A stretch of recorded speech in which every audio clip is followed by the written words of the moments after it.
rolls low across the floor, like the love we had before. Every step I take tonight echoes in the neon light.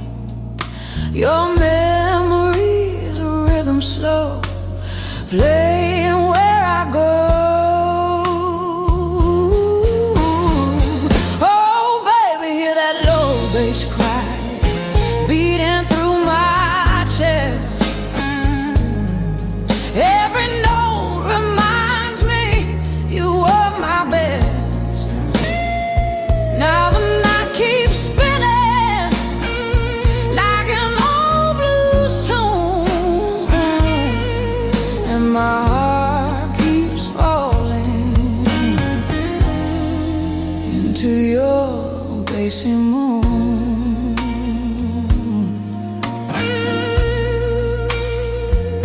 That guitar sings a broken line, like your lips against mine.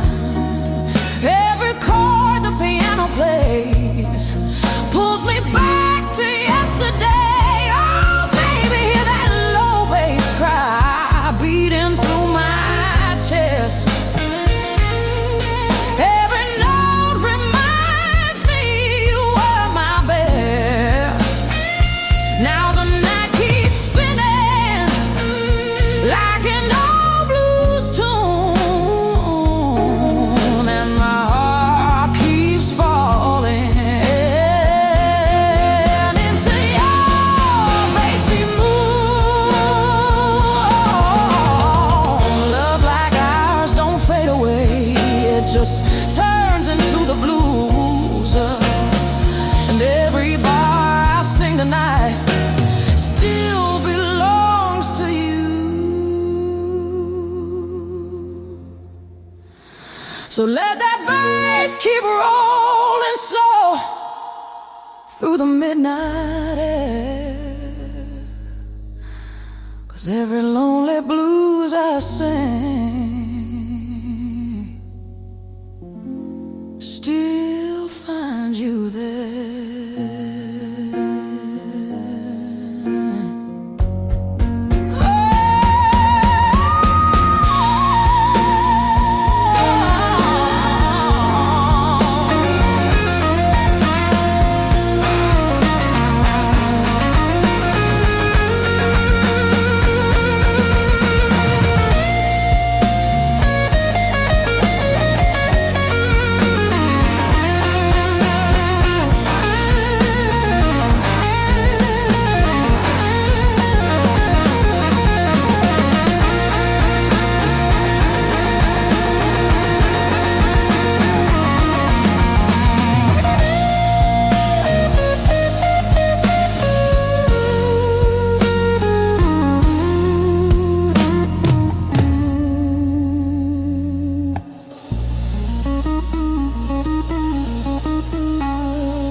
The neon light is fading slow tonight.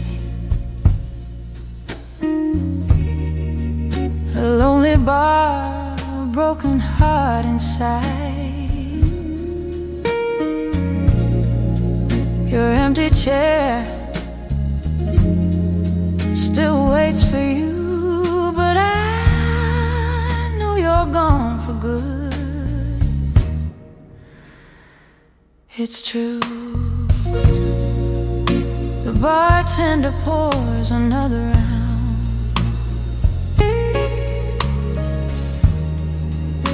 But silence is the loudest sound.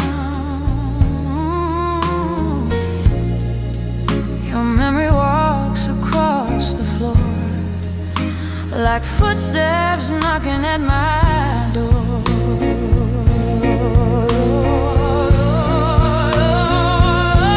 These midnight blues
night.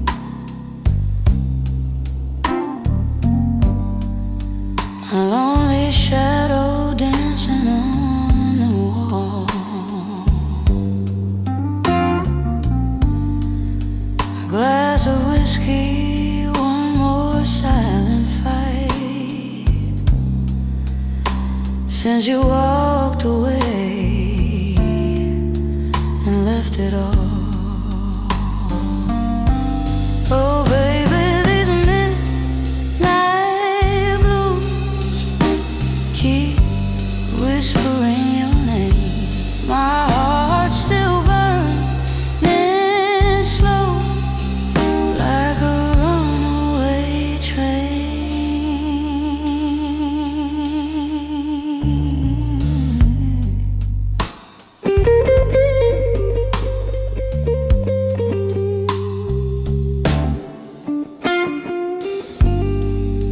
The piano cries in every broken note.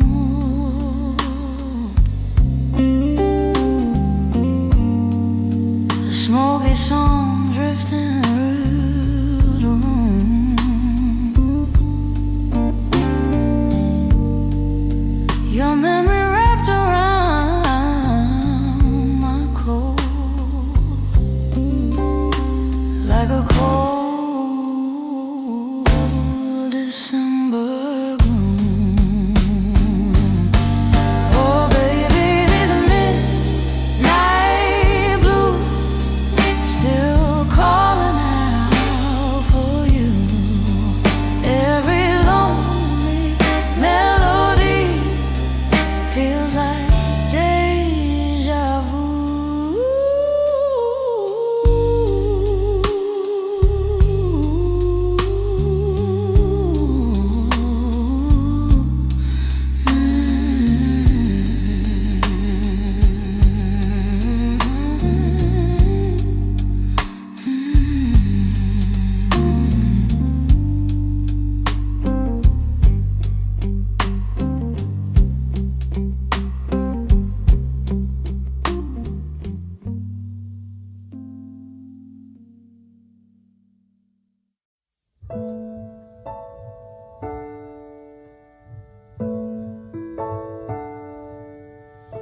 Ain't I got you on the back foot? And you know I got you really good. And there's something deep inside of me I got to be. And if you find it hard to follow me, if I lose you in my jet stream, then you only got to raise your eyes and see me fly. Don't tell me that I won't, I can't. Don't tell me that I'm not, I am. Don't tell me that my master plan ain't coming through. Do you tell me that I won't, 'cause I will. Don't tell me how to think, 'cause I feel.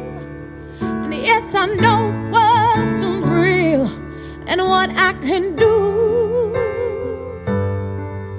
Something that you won't see every day. A little girl who found her way through a world that's designed to break on loving your dreams. And if there's one thing I would say to you, is that there's nothing that you can't do. And yes, it's all about your attitude. Don't let them get to you. Do you tell me that I won't, I can't. Don't tell me that I'm not, I am. Don't tell me that my master plan ain't coming through. Now do you tell me that I won't, I will. Don't tell me how to think, 'cause I feel. And yes, I know what's real and what I can do.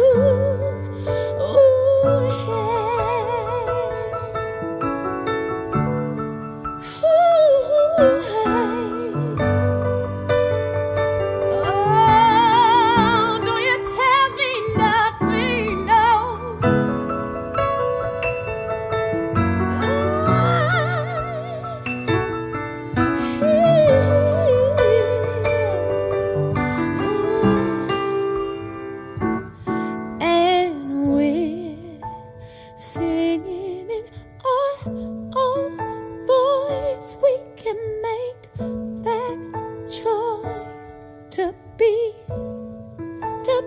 free. Yes, we're singing in our own voice. We can make that choice to be free now, to be free now. Don't tell me that I won't, 'cause I can. That I'm not, 'cause I am. That my master plan ain't coming on through. It's coming on through. Don't you tell me that I won't, 'cause I will. Don't you tell me, 'cause I know what's real and what I can do. What I can do. I say, you sing, all right now. L-U-V. I love it. I'm nothing, yes I do. And there's nothing you can do here. Music. Ooh, L-U-V. I love it. I love it. I do. Yeah. So don't you tell me nothing. Ooh, ooh, okay.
Cuando llega la noche, yo recuerdo tu cara y en las olas del mar siento tu voz y en la luz de esta luna es tu piel que me roza. Y esta brisa azul trae tu corazón más cerca de mí.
And the wings of this breeze are soon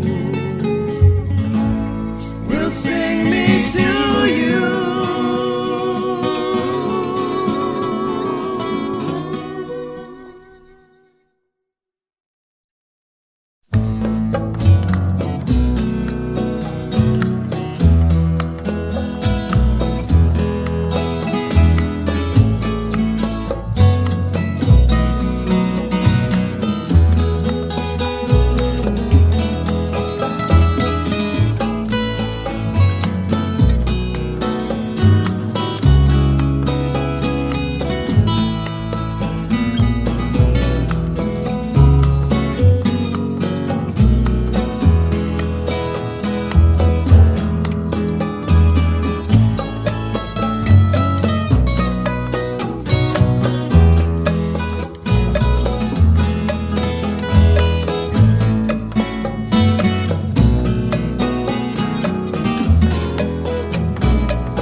y en las olas del mar. Yo siento tu voz. Y la luz de esta luna es tu piel que me rosa, y este brisa azul trae tu corazón más cerca de mí. Esta brisa azul trae tu corazón más cerca de mí.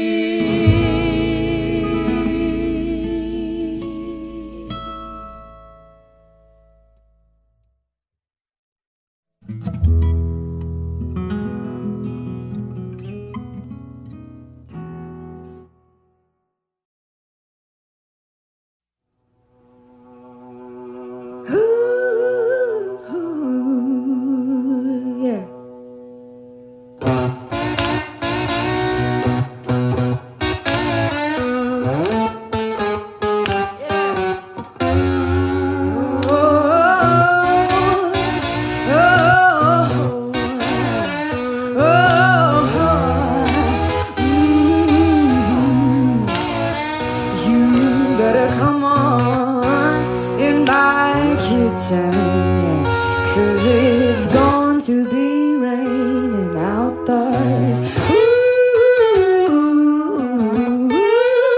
the woman I love, yeah, I stole her from my best friend. Some joker got lucky, yeah, stole her back again. Yeah. You better come on in my kitchen, hey, cause it's going to be raining outdoors. Ooh, the woman I love, yeah, I stole her from my best friend. That joker got lucky, yeah, and stole her back again. Hey, you better come on in my kitchen, cause it's going to be raining outdoors.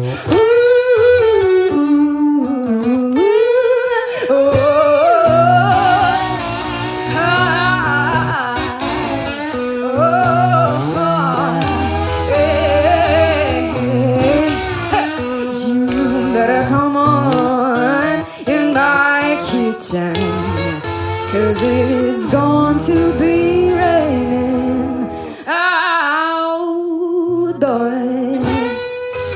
Ooh.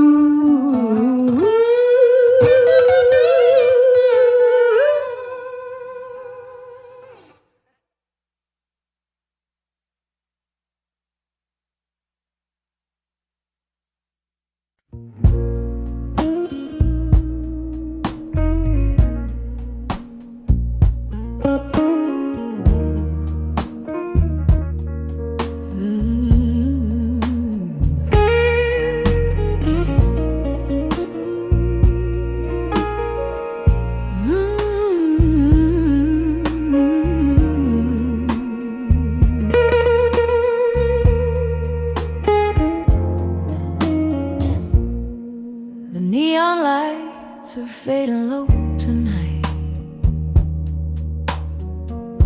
My lonely shadow dancing on the wall. A glass of whiskey, one more silent fight.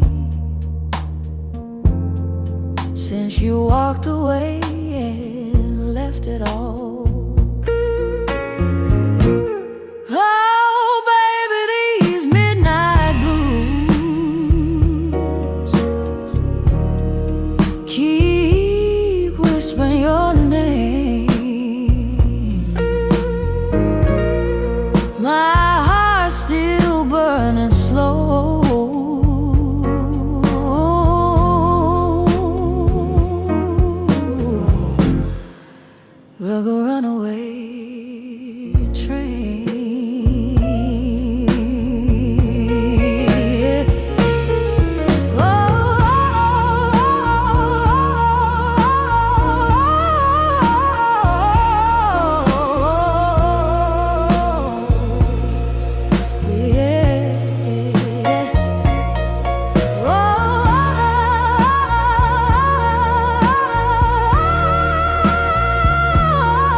piano cries in every broken note,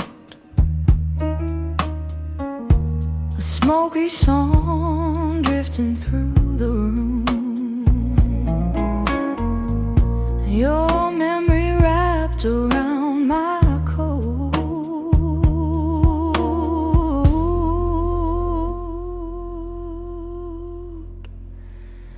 like a cold December gloom. Oh, baby, these midnight blues still calling out for you.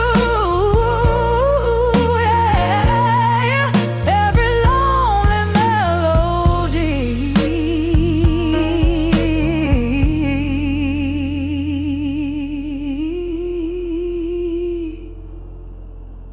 feels like deja vu.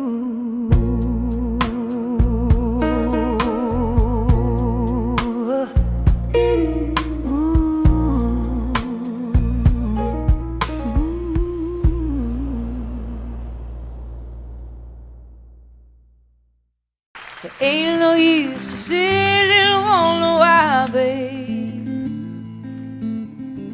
if you don't know by now. Ain't no use to sit and wonder why, it'll never do somehow. Oh, when your rooster crows out the break of dawn, look out your window and oh, I'll be gone. Oh, and you're the reason I'm traveling on. Don't think twice, it's alright. Ain't no use in turning on your light, babe, the light I never knowed. Oh, now it ain't no use in turning on your light. I'm on the dark side of the road. Oh, now I'm thinking and wondering, walking down the road. Oh, I once loved a man, a child, I am told. Oh, I gave him my heart, but it won't let my soul. Now don't think twice, it's alright. Ain't no use in calling out my name, boy, like you never done before. Oh, now it ain't no use in calling out my name now. I can't hear anymore. Oh, I wish there was something you might do or say, oh, to try and make me change my mind and stay. Oh, but we never did too much talking anyway. Now don't think twice, it's alright.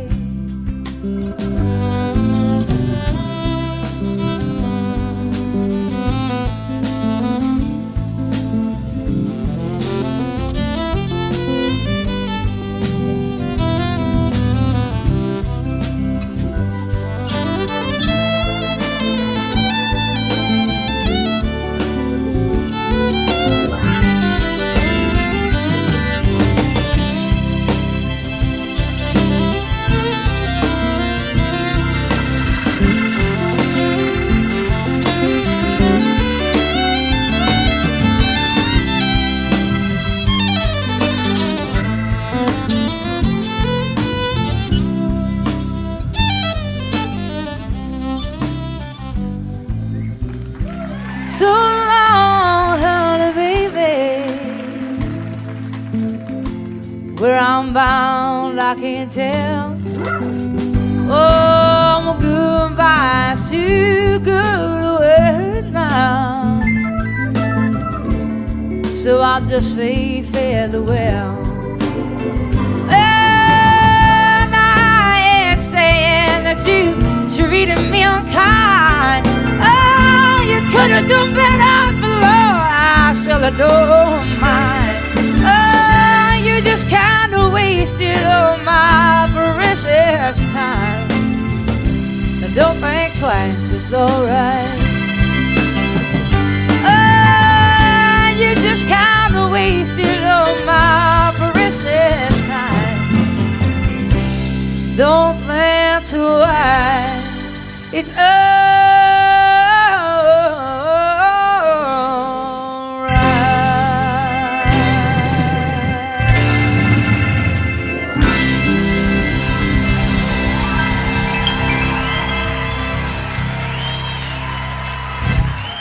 Thank you.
Had dinner with him last The night. Graham. Oh, were you? Basher. Oh, Basher. He's fantastic. What a fine man. A fine musician.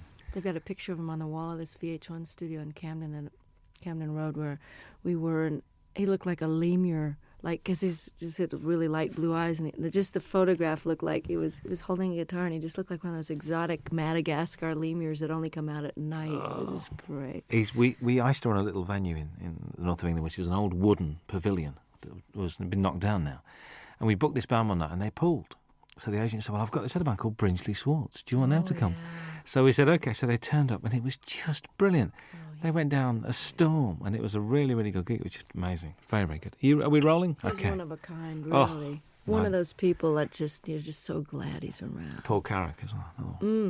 Great guy. Well, Bonnie. We're still here with our same jobs. I knew you were going to It's say a miracle, isn't it? that. A live album.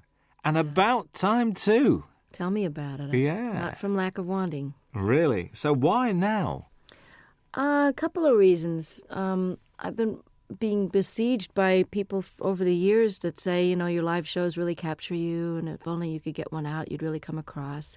And I was all ready to do one because of, Little Feat years ago had that great Waiting for Columbus album, and it really broke through and captured them in a way that the studio ones, although those were great too. And I just have been waiting and waiting, but the situation with Warner Brothers, where I was for the first 9 albums up until 82, I was with Warner's, and I wanted to do the live record after my 8th record, and it just they didn't really feel, and neither did I, that the promotion for it went well, to put it mild. I'm trying to be polite.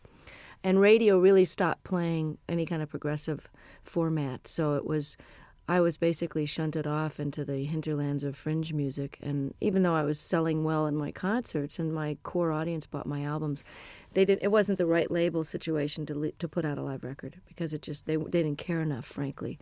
So it took me a while of waiting to get on a new label, and then God knows, after the Grammys hit, things have been really great with EMI Capitol, and I wanted 3 studio records under my belt to draw from great songs that people would be familiar with.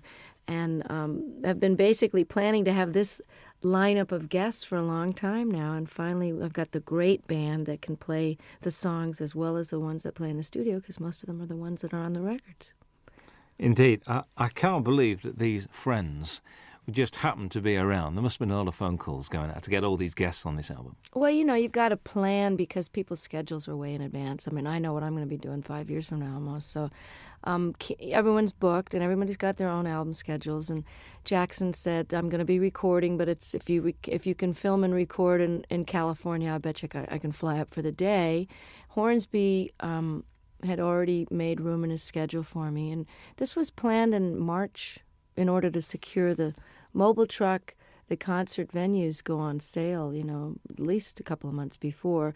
And, of course, the film crew, we had 9 35-millimeter camera, film for 2 days. So, that's almost $1 million type of proposition just for the film alone, to film the 2 nights. And so, yes, it had to be way planned and approved and paid for in advance. But I must admit, the sound of the album is one of the best live recordings I've ever heard. Oh, fantastic. And I'll tell our engineer that, because he worked his you-know-what off trying to make it. Because I'm not a big connoisseur of live albums. I mean, I listen to James Taylor's and Peter Gabriel's, and of course, Little Feats I play a lot, and I have some live Westwood One radio programs that I've listened to and gotten copies of live performances where I've missed someone's tour. But I really wasn't an audiophile enough to know that it turns out, I found out from doing interviews, that most live albums get listened to once and put on the shelf. So Ed said, he really wanted to go for, making this the best live sounding record he's ever heard. And he studied a lot of them about how much echo in the room echo to leave in, and how much clapping between songs, and how much talking. Where there was a lot of deliberation that went in. And of course, each song is from sometimes a totally different night in a totally different hall. So there's a lot of post-production work that went into this. And it works so well. A couple of things. Vince Gill has described you as the wildest lady he knows. All right, Vince. What do you think about that? I think he's the guy all of us would love to get wild with, actually. He's the nicest star. Well, actually, Brian and Bruce and Jackson, my special guests, are pretty nice, too, in the unneurotic field. You know what I'm saying? Like people that are just folks when you meet them. I don't know if that was your impression, but I know that Vince and I, over the years, I mean, when he was in Pure Prairie League and I was still on Warner's, we ran into each other, and we actually did a duet together when he was first a solo act. We did a song called Let's Do Something Even If It's Wrong. And he and I were both kind of wild. I don't mean that in a biblical sense. I just mean, wild rockers. We didn't get into this line of work because we like to go to bed at 9 o'clock.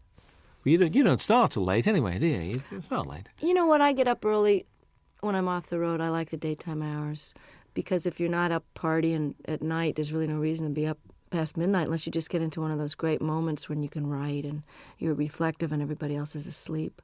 But I've started to really like the early morning dawn hours. In London, when there's nobody else around, it's very good. I was in New York last year, and we drove out of the city we just drove out for about an hour at about 6, 7 o'clock on a Sunday morning. Nothing in New York. Very strange feeling. I very, bet it was very bizarre. strange. I bet. Very, very weird. Do you think marriage has given you a different outlook on life? Have you calmed down or not? Or do Michael and you have a sort of a thing, I don't think marriage has much to do with the calming down. I think just getting older, from your 20s to your 30s, there's a certain calming down, and I don't know about your life, but most of the rockers I know, and by rockers I mean not such as a musical categorization as in party as much as you want and can get away with kind of a thing. Like I would never jeopardize my job or walk around stumbling, and I never was one of those kind of visibly out of it kind of a person where people would comment on it. It was more like a private thing after the show, but lifestyle changes in your 30s are necessary if you want to keep your wits, your memory, your looks, and your health, not to mention the most important, which is your music. So even though I never jeopardized my job, I think my effectiveness, how many hours of the day I was able to be productive, was starting to get affected by my extracurricular activities. So my calming down that way happened in my mid-30s when I kind of quit drinking and took up yoga and bike riding and doing all those things with the ravages of time so that you end up feeling more energetic and more able to do your gig and have more fun because it just isn't fun to feel bad, I mean, I know some people make a career out of it, but the feeling bad is for the young. And marriage has just been, it's a challenge, and it's very adventurous, and it's exciting to know that somebody's not going anywhere when you have a big row. But it's also comforting to know that there's a level of commitment that makes the rough times more doable, and that makes the sweet times very, very deep. And, the learning about each other and learning about yourself. Stuff comes up in marriage that didn't come up when you're living together with other, I didn't live with Michael until we got married. And you repeat patterns in your parents' marriage, whether you wanted to or not. And I found that to be a very big surprise because it didn't happen before until you get married. I think you hear those words coming out of your mouth and you go, there she is. There's that mom thing again. Bruce Hornsby appears on 2 very different songs on this album. Very much Think Called Love and I Can't Make You Love Me. He's not only a great musician, but a really nice guy. And these 2 songs not only show the diversity of your talents, but also his as well. Was that why you asked him to play on those 2 songs? It was one of those things where on the tour we did together last year, we did a 4-month double bill of the Outdoor Sheds when my new album was out, and it's quite obvious that I just think the world of him. I mean, and he made such a difference on I Can't Make You Love Me, and then he invited me to play on and sing on his last record before this current one. Then we did the tour together, and as an encore, he came out and played the accordion, and he's a great practical joker, so it was a way to keep him off the monitor man's back, where he would probably have given me nothing but hi-hat and the monitors and messed with my sound on stage. So I kept him out of trouble by having him on stage, and, he's my favorite singer and writer, I think. It's just, Prine and Jackson Browne and him, that's it, and Paul Brady. I Can't Make You Love Me, I can't even imagine recording live without him on it. So he was very gracious, and I just got to participate in his PBS special and got to play with Pat Metheny, the 3 of us on stage alone, singing The Tide Will Rise. And it was just absolutely a highlight of, my respect for those men is just unbounded. And his musicianship is far surpassing anybody in the pop world that I know. He's really as nice a person as he is a genius, too. Whenever I bump into him, it's like, and it's like he sits down and he talks to you and he takes time. It's never, oh, so I've got to rush now. He's just one of those guys. And I thought his current album is very, very good. I do too. I And, mean, he's really a jewel, you know, and such a normal guy, just like Don was. And like, it's interesting because I've gotten to know Brian the last few days more because we've been hanging out at the Top of the Pops. And he also is totally without any kind of ego attitude. And, you know, he's not neurotic and paranoid or any of those stuck-up things that people get when they get to be a big shot. And I'm so lucky to have these guys as models because they've been famous longer than me. You know, Hornsby came out of the box with big hits, and he's just nonplussed, totally regular guy. That's why you get on so well, because you're the same. You've got the same attitude, and that's why, and it shows. I reckon this record's great to listen to when driving. I mean, I've been driving around listening to this. I think it's brilliant. God, I'm so glad. You know, it's so new that I haven't had reviews yet. So this is it. Give it to a friend. Go and drive around, listen to that, and it's great. A song on it, Shake a Little.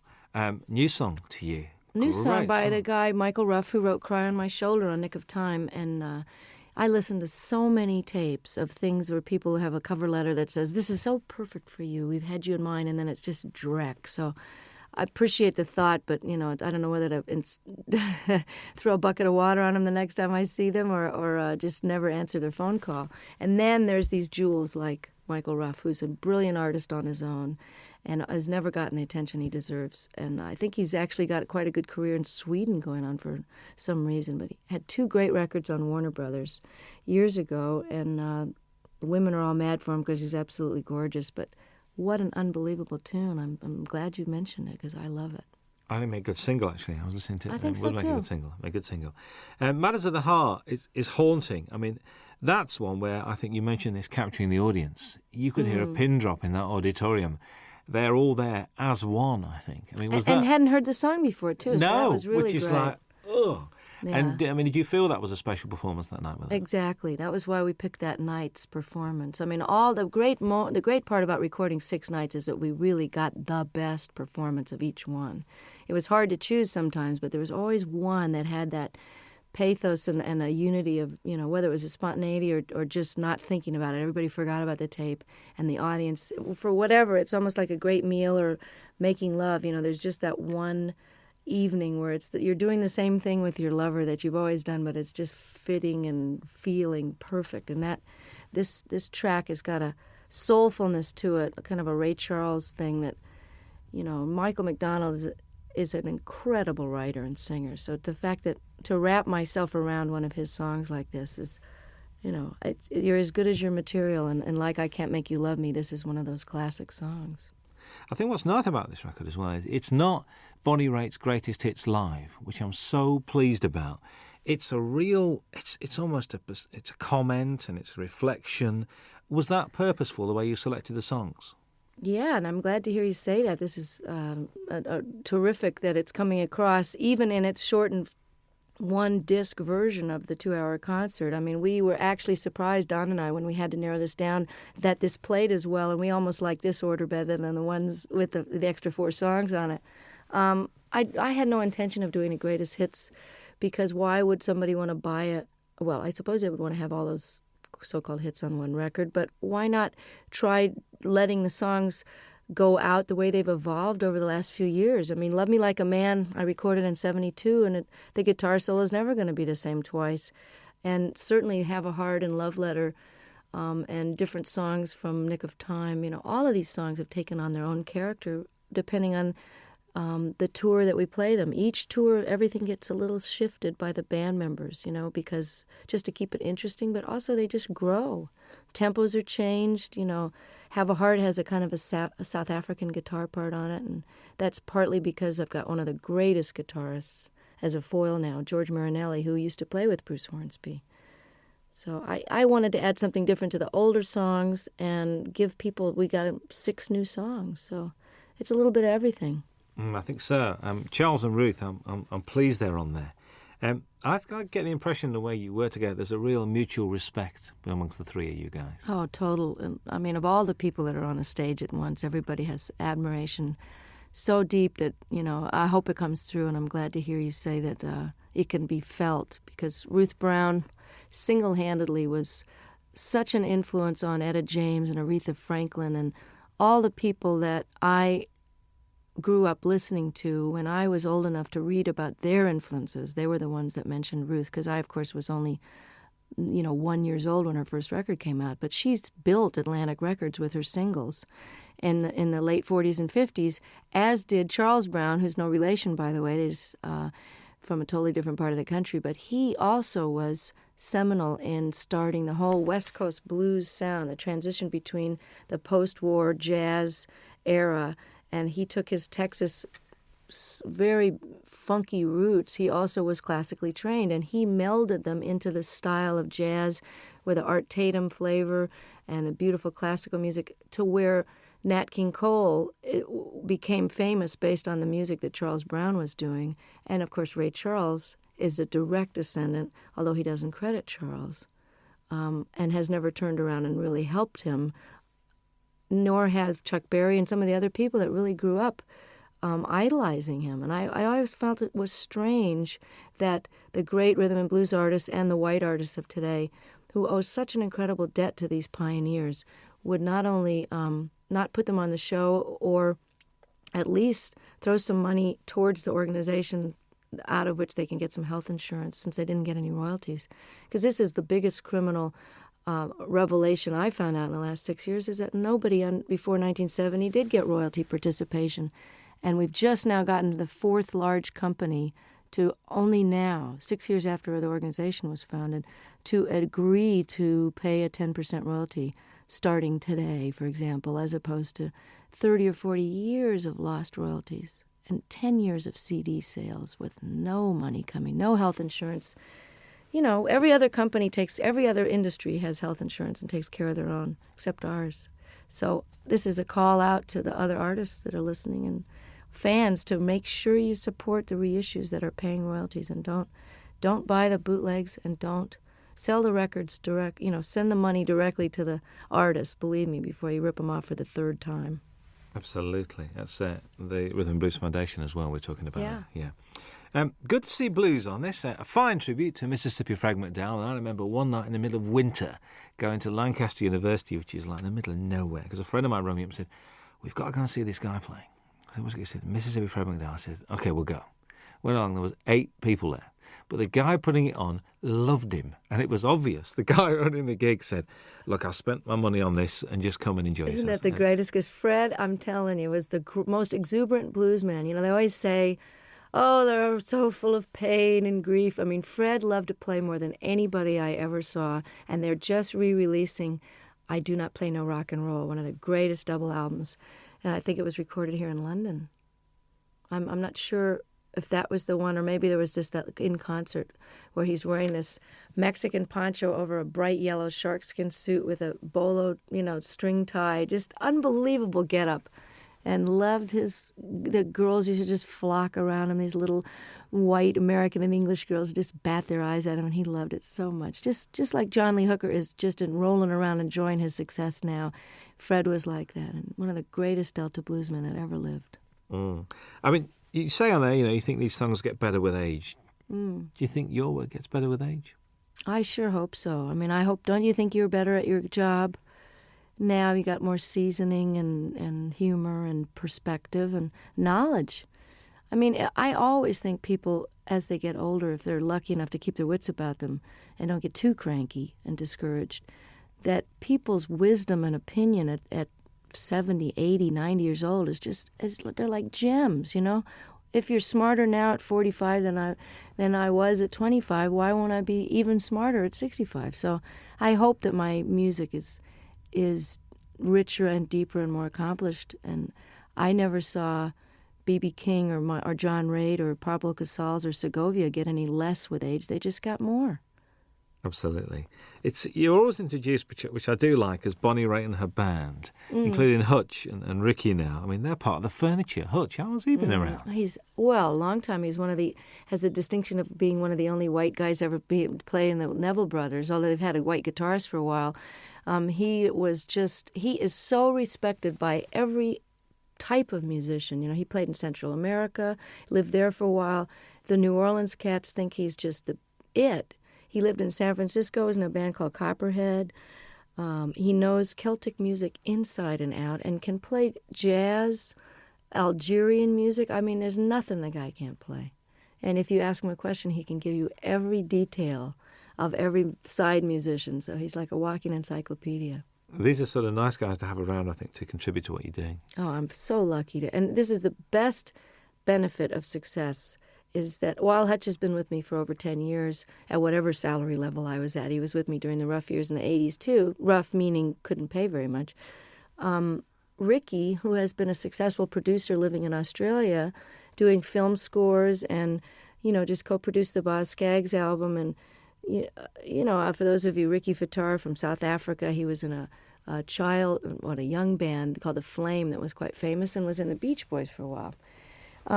I'm able to afford musicians of the level that I've got now, and that is probably that and raising really great amounts of attention and money for political causes that really need the bucks. Those are the two most incredible aspects of my success that have made the biggest difference, that and good catering, backstage, to actually eat food that hasn't been sitting there for 4 hours. But to be able to play with Ricky and Hutch and have them leave home and come and play with me is just, it's like a dream come true to every night have these guys. And that's why this record was done now. That's why I say in the liner notes, this was the time and you are the reason. Absolutely. Jackson Browne had to be here, really. I mean, there aren't many stages that you and him haven't shared over the years, mostly benefits as well, actually. But, to do Opening Farewell is just a bit special, I think.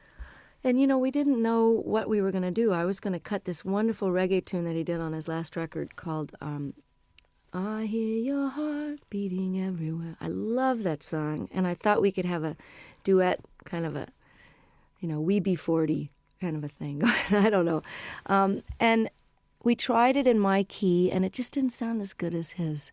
So I said, well, maybe we should send the band off to the wings and just sit here and play Opening Farewell. And it was just done. He came and never had a chance to rehearse it. He never had sung it in that key, never sung a harmony part. And all of a sudden, we're filming and recording it for the history, and he was really a champ. I can barely look at him because I love him so much, and he's so gorgeous and never changes. But yeah, I said that he had to be on the live record because he knows too much about me, and I'm afraid he's going to talk. He knows where the body's buried. Well, I know where his skeletons are buried too. So. There's an argument that drink and drugs have added to some of the finest music and literature, and also that all the great artists have got to be a shade crazy. I mean, eccentric, crazy, call it what you will. What do you think about that? Totally agree. It's true that some of the greatest works of literature that are currently recognized and studied by even the religious right as great works of art. Hemingway, all the great works of the 20th century, certainly that whole revolution in the 20s, people were faced. I don't know what the expression is over here, but pissed or whatever. There are a lot of that whining and writing about your mother and tortured. A lot of that stuff, when you know about addiction, you know where that mentality is coming from. Well, that's what makes great artists torture. And artists torture themselves. And the myth is that you can't be, quote, funky or as deep or as soulful or as funny if you're not sort of loaded or hungover, is blown by the fact that John Hyatt and Stevie Ray Vaughan and some of the greatest artists of our time are still kicking, sober. So, and I'm here to tell you from that song that's on this record, and I don't know if it made this cut. Did Feeling of Falling get? I think that's the one we did leave on. Because I want to let people know that just because you're straight doesn't mean you're not totally miserable and twisted sometimes. And it's out of that angst and misery and longing, which is just part of being alive, which you feel more acutely when you're not anesthetized, that some of the most powerful stuff has come out of my guitar, because it's excruciating to be awake. So it's just a different kind of art. If anybody thinks I'm not miserable, look again, and sometimes it's a lot easier to just toss a few back and forget about it, It's trying to be awake all the time that'll get you some good blues tunes. Most definitely. The old tortured theory goes out the window there. And there's this song with Bryan Adams. What's the story behind this? Did you call him or did he call you? Or if someone was to say to me, okay, you got a new album coming up and, you've been on the road with Longing in Their Hearts, and you have this ballad here, and you found this Michael Ruff song, but you know what I'm really missing as a rocker? I just wish somebody that I really love would call me up. And, it was like the universe answered my prayer, and I get this phone call from Brian, who I haven't heard from for a few years, and he says, I wrote you this song with this woman, Gretchen Peters, and I hope you like it. It's on the way. I listened to it. It's like tailor-made, great lyrics, a tried and true topic, but done set in a very clever way. You need a rock, not a Rolling Stone. Simple, straight-ahead rocker. And then on top of it, his album was postponed, so as we got closer to the live recording, I went, oh, it would be really great, as if he could sing this with me. And he did. He said, I'm coming. I just can't believe it. It's like for all the blues people that I helped and all the obscure songwriters I've done songs and talked about over the years, to have somebody like him who is really huge over here in Europe where I can't get arrested really. And, for him, he'll be doing for me what I'm doing for Ruth and Charles. So without any compromise and just pure admiration and love and just love the guy's work so much, and I love him. And here I am getting to have this handed to me like Eric and Elton saying, hey, you want to be more known in Europe? We love you. Come on to the Wembley show. That's the payback, is that it all goes around in a big circle, and then I get more well-known, and I can bring Charles Brown over to Europe. So that's the way it works, Well, that'd be very pleasant, actually. Very nice indeed.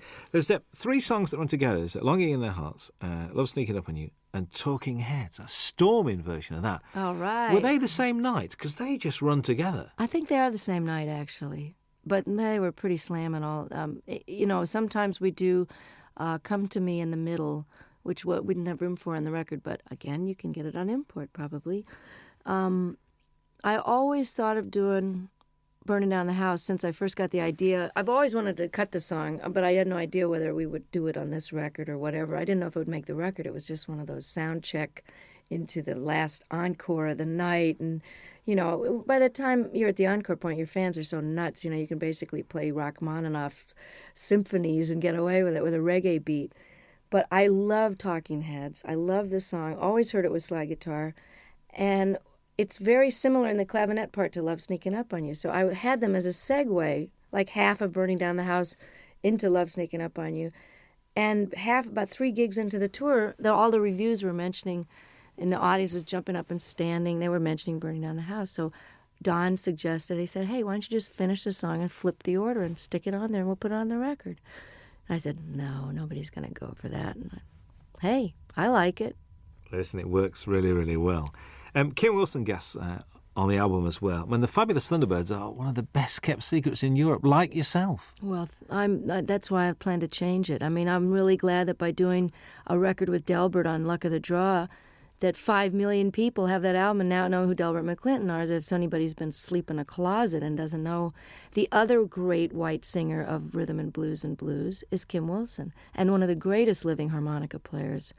And Kim and I have been talking about doing this song and performing it together for years, since they first wrote it on a record tastefully entitled Butt Rockin', which I'd love to hear him explain that to his folks. Oh, son, what's the name of your new album? Well, Mom, we decided to call it, So if I can get Kim more exposure in parts in the, for the moment that I'm in the sun here, and just let people know how brilliant this guy is, I'll be able to die happy, because he is just incredible. You know what? Listening to this record, I do have a problem, because I'm not now going to be able to say to people, you mean you don't know who Bonnie Raitt is? This is causing me a bit of disturbance here, because it looks like the single's going to work, and if the album works, you've knackered a lot of the things that you know who Bonnie Raitt is, and they go, who's that lady who sang that song? See, I'm enjoying coming over here and still being a cult artist, and that, now I'm getting all letters from the people in the States going, you were mine for 20 years, and now I really resent the fact that everybody knows who you are, and they're playing you in the supermarkets. But I wrote the guy back. I said, hey, 20 years in small theaters, can't you cut me some slack? I get to have Ricky Fattar in the band and Hutch. Let me have a moment in the sun here. And while these rhythm and blues artists are still around, and while Kim deserves to be heard, let me show the rest of America about these guys. And I feel the same way about Europe. But if I'm a cult artist over here for a while longer, it would just be very nostalgic for me. I think so. It was a joy last time to walk into the Palace Theatre in Manchester and see it sold out. Wasn't that real exciting? Joy. I'm inching my way to notoriety over here. And, I'm really thrilled that this record, that you think it's great, because I'm so proud of it. I mean, it took me a long time to get these songs together, and I took a lot of care in the mixing of it and the choosing of them. And I think if you're coming into me new, that you'll be able to get a good glimpse of what it was like before in some of the blues stuff. And, I don't think anybody should be determined by their latest single. So, I'm not a singles artist. So if you've never heard of me and you hear the Bryan Adams track and you like it, check out the rest of it, because there's a lot of good people on there that deserve to be heard while they're still able to play. I think so. I think how anyone cannot be moved by Jackson Browne's version of Stay, I will ever know. And I just sang on his new record. It's just fantastic. Oh, there's a bit of to and froing, because you're on John Hyatt's record as well. Yeah, I know. Well, that's how it works. We all love each other, and, I'm so thrilled that they want me to come and play and sing on their record. There's a great band out in New Orleans called the Subdudes, and I'm on their new record, and it's a fantastic record. Support act on the tour, actually. Oh, it'd be. And That's if you got there early, That's right. They were over here in England. It's true. That's right with you. How's the songwriting going? I mean, we've been progressing. We've had like 3, 4. We're getting there. I'm inching up there in the quantity. But one of the reasons I'm taking a hiatus is because I haven't stopped working either on the Rhythm and Blues Foundation or the different benefits that I've done and organized. My own touring schedule, making up for all these years I didn't tour outside the United States. I haven't had any time to write, so it's time to go live a little bit so I've got something to write about. Because honestly, writing about the catering in my room in the hotel is not going to make it for a topic. And getting any more personal than I did on the last record would be a challenge, because I'm just going to have to figure out and take a break so that it's done from inspiration and not out of obligation.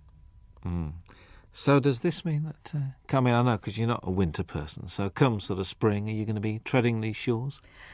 I'm hoping to have the first break from touring in 25 years after this live record. I mean, I was doing this now, and I did a record with my dad, and it's out on Angel Records with a 42-piece orchestra. We did 3 songs together. It was just great fun. And I feel like I've done my bit with Charles and Ruth and Kim and done my major opus here. And it's time to take some time for me, because if you don't fill up and take some time off, there really isn't anything else to say. And I honestly don't think I'm going to be touring this next year unless for some ungodly reason, or perhaps truly godly reason, this record with Bryan and this record takes off in Europe. And then I'll be a brand new artist and come over and show people where it's really at. A brand new artist again? Yeah. Again. Well, I'm an overnight success, Robin, you know that. There's a description that I read, I'd like your comments on, really. After years of singing about broken hearts, faithless lovers and no good men, Bonnie Raitt entered the 90s at the peak of her already lengthy and impressive career. Has the 90s been good to you, do you think? Oh, yeah, definitely. I mean, I don't think you could argue with the kind of Cinderella story that happened to me when I just a lot of changes were made personally before the Grammys happened. But I think your 40s, like as I was mentioning before, it's a little harder to be older and awake. It's also easier and more fun to be wiser. Does that make sense? It's easier because I know how to do things better, and I know how to handle stuff. I can handle my success. I can handle disappointments. I don't mind getting angry. I know that it's not going to last for 5 days. I'm just getting angry. So the process of growing up is happening now as it is for a lot of rockers, because it's just sort of a postponed adolescence sometimes until your 30s and 40s, and then that's when people settle down. So I've had a really great last 5 years, and I'm looking forward to another 25 and another couple of live records in the middle of those. Absolutely. Bonnie Raitt, thank you very much indeed. Nice to be back. Hi, this is Bonnie Raitt. Very happy to be with Robin Ross on your radio. I want to go to Dave, Scotland. Right. If we send him a tape, right, he'll do a 2-hour special. Wow. He's like a big supporter, isn't he? These guys are just, Thank you, Dave. Thank you for the homeland, for the young girl who's found her way back to your shores any minute now. I'm threatening to show up for Hogmanay again. Again? Oh, well, tell people God. this time, will you? See, I'm the only one that remembered what happened those 3 days. The entire country was out of their minds. But the studio was. I'm coming back with a video camera because nobody in America believed it. You know, well, they had some sort of sponsorship. They had little bottles of booze on the table, and there was like 65-year-old people just totally clapping and yahooing it up, which is a little glimpse of what like a Crosby, Stills and Nash audience is going to be like in 20 years. You know, will be a bunch of old geezers singing, you know, just a song before you go. But they'll still be all applauding. And Sheena will be singing Morning Train, and me and Brady will be out there on walkers singing Thing Called Love. I found another Brady Buncher. Curtis Stigers is a Brady Buncher. Yes, he is. Curtis Stigers is a Brady Buncher. I found somebody else as well. You know, guess who cut Paradise Is Here? Cher. Heard it from Brady's lips today. I'm not kidding. That'd be great. Let's find it right now. Really? So that must be this new album because she's done the Mark Cohn Walking in Memphis. That's a single. So it'll be on the same Well, it's album. good. I'm glad that she's going to get them some wider attention, you know? Brady's record was great, wasn't it? Mr. Cummings won't know what's hitting. He won't know what to do. I know. He's great. I ring him up. I really wanted to do that song too, but Tina had already done it. I think that Cher track's coming out for Christmas as a Christmas single. Paradise Is Here? Well, that's good. I'm glad. I mean, I don't know who produced her, but I hope it's great. My engineer's producing Anne Murray's new record, which should be great. All right. Yeah, she's terrific. When I call you up. Remember when she did that? She wouldn't do an acoustic, would she? She should have done. She wouldn't do an acoustic for us. She's doing one now. Hello. I'll come in here and do one. Yeah, we had John Hyatt. John Hyatt did 2 songs. Did he? Yeah, John did 2 songs. Finn did 2 songs, did they not? Which is Neil and Tim Well, Finn. they just told me to come and talk. They did Weather With You, and they did Nobody asked me. We'll ask you. Anywhere, anytime. You know Hey, we you like. know. You could play the national anthem and we'd listen to. You know that. So, I'd play your national anthem. It'd be interesting. Yeah. It'd be good. Really good. Be good. So you're going to Scotland on this break? You're going to try and I want to. I was threatening to go to Ireland or Scotland over the weekend, but I'd like to come back when the days are longer, because it's too hard to come over here and have it get dark at 4. Yeah. Not if you're unless you. Especially over that You know what I mean? If your you can get nighttime over the hours West can be Coast. more productive, but I want to be able to see stuff. You know. Yeah. You were going to go around Ireland. Last time I spoke to you, you were going to I visit did Ireland. it once a long time ago, and I want to do it again. I may do it over the weekend. Just get down the country and see part of it. Well, I did get a whole week in did you? there. I did get a week in Scotland, a week in Ireland back in 91, right after the Grammys. Randy Newman's on Jules Holland on Tuesday night. You should get him in here. I'd love to. With Warner's, you see, Warner's a bit strange. So my best man when I got married is head of promotion at Warner's, and he won't let me do any interviews. He said, I leave it to the regional people. I said, but we're getting like 50 stations. Great. I know. I mean, Faust is a great record. Lovely man. When's Bonnie Raitt Call on Peter later? Asher and tell him I told him that he should do it. Excuse Tell me? him who you talked to. Tell him all the people you talked to and how many stations We're you going to get. start to, Just call him we got you directly. on, did we get 50 last time? Peter and Gordon. Tell him you're a Peter Gordon fan and call Peter Asher. Remember Peter and Gordon? I actually That's went Peter to see Asher. Peter. He's I said, I Randy's- know. he's Well, he used Randy's to manage manager. 10,000 Maniacs as well, didn't he? Yeah.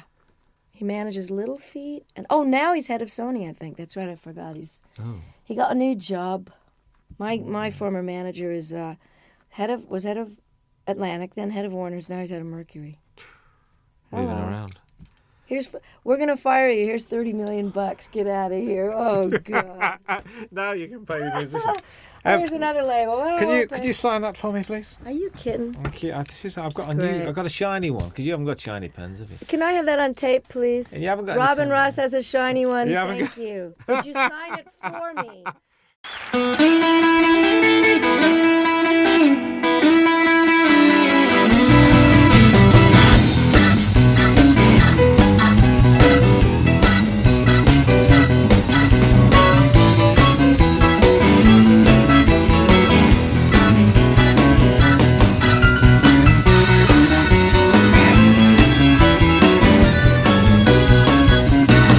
Oh, the first time I saw him, I knelt it on the floor.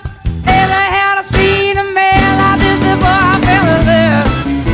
Oh, I fell in love.